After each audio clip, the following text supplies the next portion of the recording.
خدا کے سب سے بڑے وعدوں میں سے ایک یسایہ باب 58:11 میں ہے، اور خداوند سدا تیری رہنمائی کرے گا، وہ ہمیشہ آپ کی رہنمائی کرے گا اور خشک سالی میں تجھے سیر کرے گا، یہاں تک کہ جہاں کھانا پینا ہو۔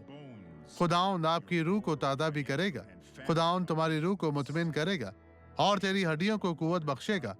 آپ ایک اخلاقی، مالیاتی اور خاندانی طور پر خوشحال ہوں گے، پس تو سیراب باغ کی مانند ہوگا اور پانی تیرے باغ کو سیراب کرے گا، اور اس چشمہ کی مانند جس کا پانی کم نہ ہو۔ خدا آپ سے ان سب کا وعدہ کرتا ہے، دشمن آپ کو دھوکہ نہ دے، اس لیے یسوع کے ساتھ جڑے رہیں۔ اب یہ گواہی دیکھیں اور میں واپس آؤں گا۔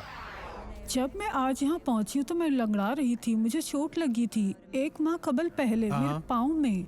جب میں یہاں پہنچی لنگڑا رہی تھی، اب میں ٹھیک ہوں۔ ہمیں دکھائیں آج آپ یہاں کیسے پہنچی تھی، ہمیں دکھائیں۔ اس طرح اب اچھے طریقے سے چلیں، چلتی جائیں۔